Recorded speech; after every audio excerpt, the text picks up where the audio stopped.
my name is Anna Kaiser, and I'm here to talk about safe patient handling when it comes to using a vertical lift from transferring it from bed to wheelchair. The National Institute of Occupational Safety and Health provides a lifting equation which presents with a maximum safe patient handling limit of 35 pounds for the most ideal situation for lifting a patient. This means that when lifting a weight that exceeds 35 pounds, an assistive device should be used. What does this mean for the healthcare worker? Well, on one hand, it means that they're going to have a limit on the manual lifting that they are already used to performing.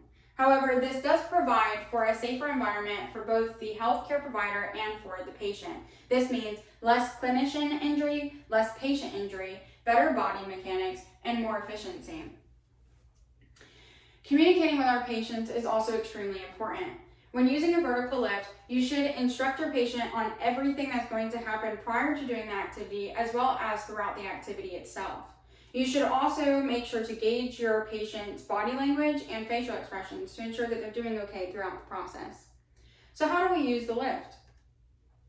Choosing the proper size of the sling should be done by checking what your manufacturer recommends.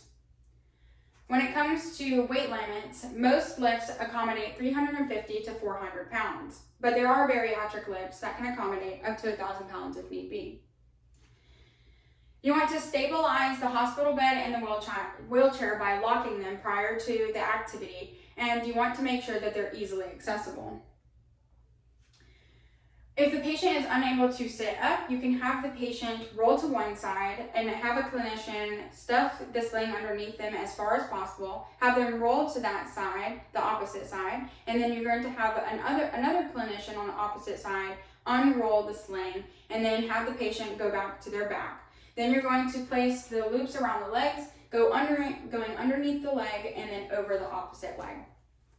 Once that is secured, and the legs are secured, then you're going to bring the lift over to the bed and you're going to widen the lift's leg stance. And then you're going to bring the boom down to the patient, making sure not to hit them and only far enough for you to put the loops of the sling into the hooks of the boom.